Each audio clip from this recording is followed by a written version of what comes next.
Have a little coffee here. So how are you today, Bruce? Well, it's a good day to be inside. It's kind of a rainy day here in Toronto. Where are you calling from? Where are you at? Just outside Chicago. No way. That's awesome. Yeah. Do you So I have? wanted I wanted to say thank you very much for speaking with me today. It's my pleasure. I appreciate you taking the time. Well, I'm here today with Bruce McDonald, the director known for such films as Pontypool, Hellions, or those are some of your genre films, and numerous television shows and uh, such as Lost Girl, Bitten, and more recently Creeped Out. And we're here to talk about his most recent film, Dreamland. So I've watched Dreamland a couple times now, and Whoops. it is such a bizarre movie. Yeah. Sorry, Michael. I just lost your picture there. So I hit something by accident. I can still see you. You see me? Okay. Yeah. Yeah. It's It's a strange, bizarro movie. it's the only way I can sort of describe it is like somebody's nihilistic fever dream. I think Uh, that's very accurate. um, I don't even know how to classify the film. Um, what do you have to Yeah. say about that? Well, in terms of classifying it, sometimes I like to think of it as a Euro trash jazz western, uh, or I like to think of it if you want to get a framing of where it's coming from. I think your fever dream notion is good. We were kind of trying to imagine ourselves as a kind of heroin addicted late career Chet Baker and thinking of what kind of movie he might make in that situation. And this is what we came up with. Okay, that's So that's it's a pretty kind of, we love horror and we love crime movies and we love Tony, the writer, Tony Burgess, is he writes horror novels. He's written some other crazy movies yeah. So he kind of he's our tour guide on this one, Tony. He's our kind of brains behind the operation, and we're a good partnership, the two of us. definitely. Well, the movie Dreamland was presented to me as a horror thriller, but it's not that at all. It's more a piece of fantastical cinema, I believe. I think so. It has this sort of sort of horror elements in the sense there's a vampire, Right, but right, it's more kind of a surrealistic. Like you said, a kind of a dream, a fever dream, or yeah, kind of a weird, strange fairy tale. right. So how was the movie presented to you, and how did you become involved with it? Well, the Tony Burgess, the writer, and I go back quite a few years. We worked on a movie together called Pontypool, which is kind of about a language virus that Yes, infects the English language, and that is with also Stephen McCaddy, the actor, and right. Lisa Houle. So the four of us had a pretty good time making that movie together, and we thought, it'd be fun to do something else together. And we came across a short film that had Chet Baker. Stephen played Chet Baker, and we thought he did a pretty great job. And we, I don't know, we kind of channeled our inner heroin addict, I guess, and Tony's love of sort of the strange. And so, we embarked on this journey where Tony wrote the script, and the other three of us would chime in now and again, and we'd read a draft and we'd make our comments. Never really thinking that we were actually going to do it somehow, because it just seemed so strange until as luck would have it, a fellow popped up in Luxembourg, and he said that if we could shoot it in his town, Luxembourg City, that he could probably come up with the money for us.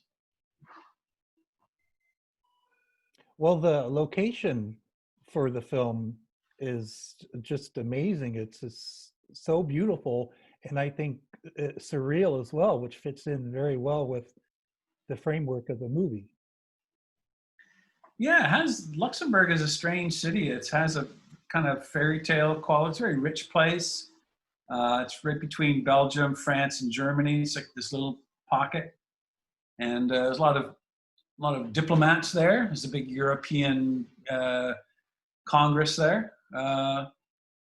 and so we have in the movie we have the sort of the world above, and then there's the world below, which is more the kind of the mean streets and the where the gangsters hang out, and at the Al Qaeda club. So, did you film in the palace, or is that it was kind of a palace. Real? I mean, we dressed it a little bit because its real function is the Palace of Justice in Luxembourg City. So I think we were the first ones to shoot in there. They were very generous to allow us to, come in. So yeah, it was, very welcoming people, the Luxembourgians. So I know how the film looks. I know how it looks on film. How did it read in the script? In the script. Well, it's interesting, because when we wrote the script, we didn't know where we would shoot it. We were just kind of creating this a map of a world where the rich people were, and then the below where the more common people were. But things like the costuming and the settings and the streets all came, like the script was kind of a guide. It didn't give you that much visual information. So the wardrobe designer, Magdalena, and the designers, Florence and Eugenie, and our cinematographer, Richard, they all, like you might interpret a song, or you might kind of get an idea and follow your instincts. And so that team contributed quite a bit, I think, to the look of the film and the textures and the choosing of the places. Very good. In the movie, you work with Stephen McHattie, who has a dual role in the movie. You previously worked with him in Pontypool. Yeah. I love him so much. He's such a wonderful actor. What is your experience working with him? I love Stephen McHattie because he's very thorough. He's extremely detailed, and he prepares very, very, very well.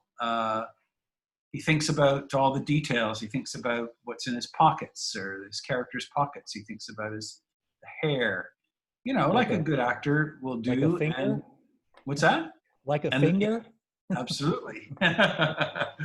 And so he's kind of a director's dream in that sense, that he is very, very ready to go. But what's great about Stephen and other fine actors is that despite all their preparation, they're able to surprise you or change the course of their path in the scene, depending on what the other actor gives them. They're not kind of nailed down to exactly how they're going to do it. They're just prepared to catch the wind and where it goes. So I always get the sense that Stephen is he's in the moment. He feels authentic. Let's wait for this siren to pass.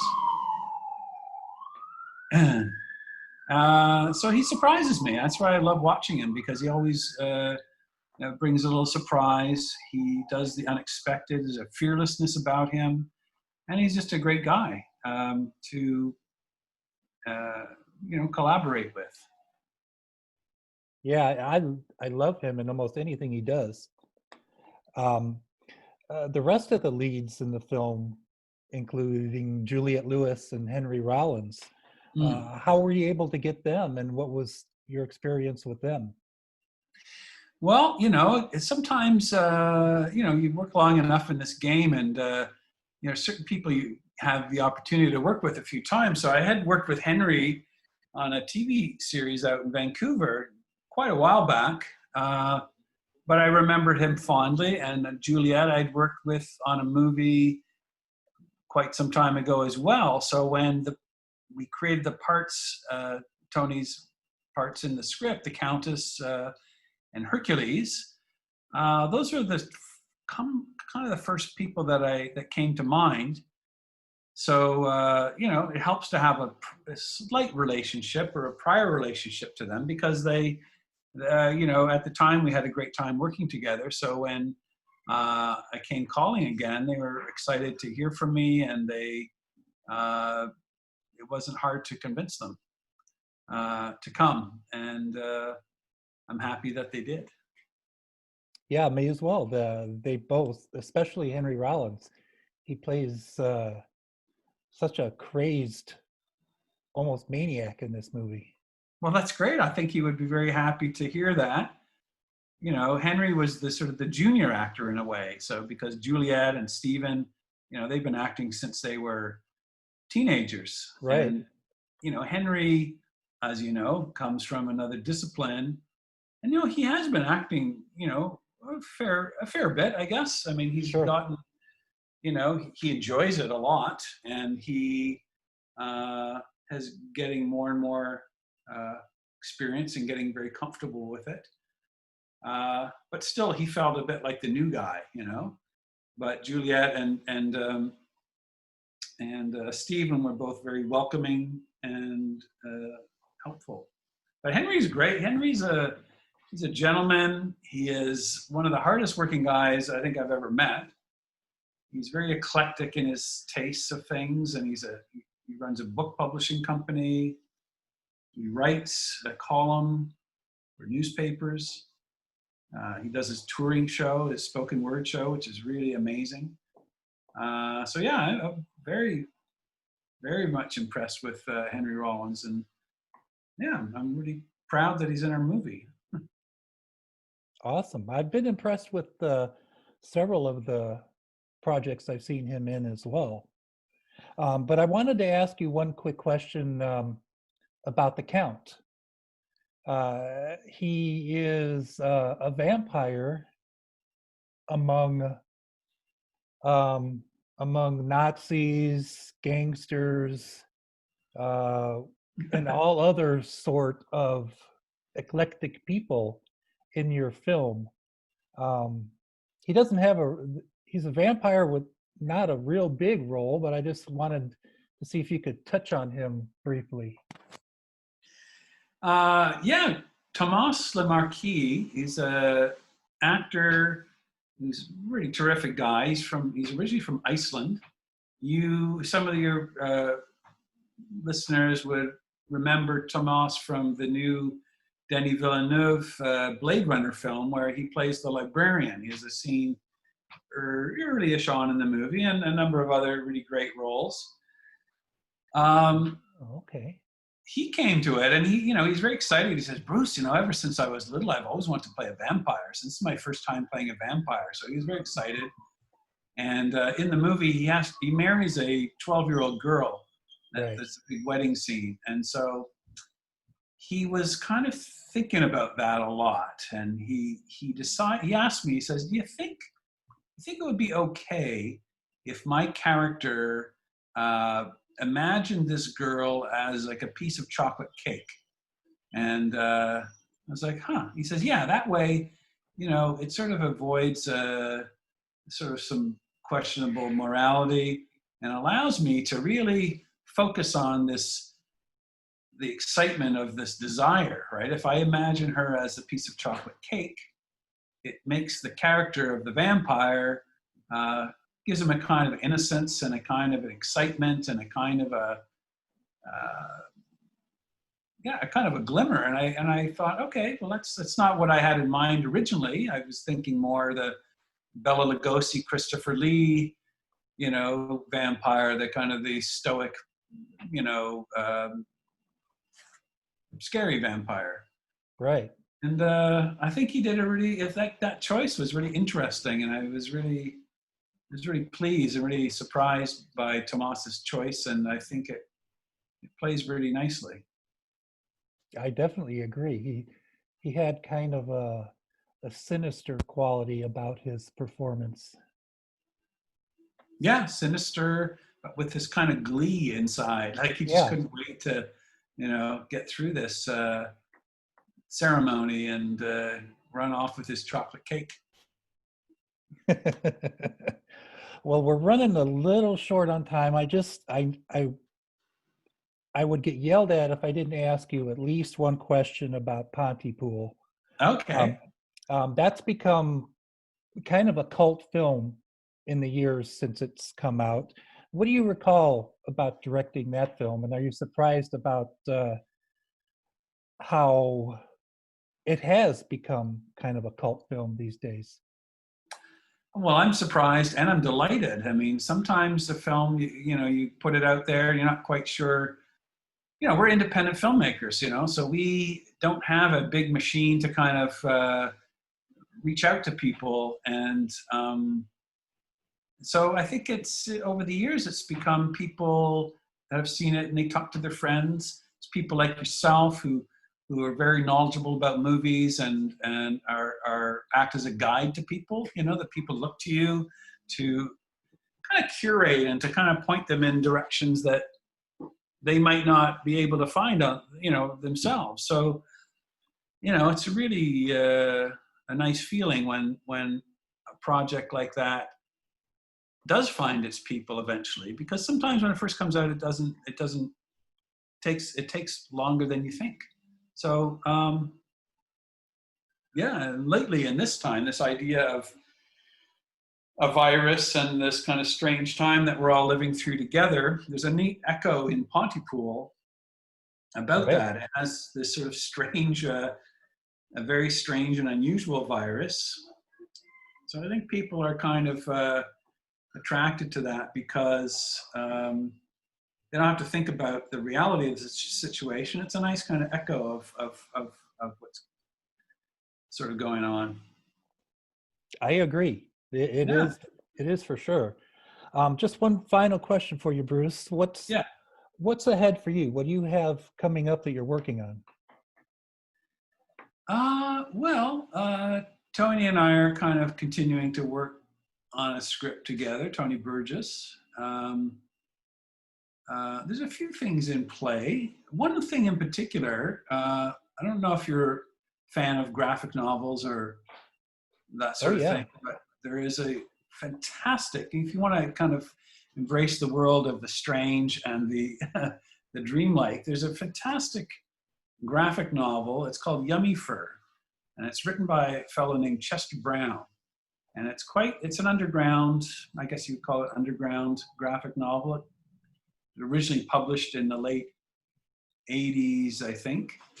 Okay. Anyway, we've made an adaptation of that into a screenplay form, and we hope maybe to continue this strange journey down the road into deepest dreamland. So if you're a fan at all, or even if you're not, I'd urge some of your listeners to check out Yummy Fur by Chester Brown. Okay. Sounds good. I definitely will do that. So we're out of time. I just wanted to say thank you very much, Bruce, for taking the time to talk with me, and I wish you the best of luck with Dreamland.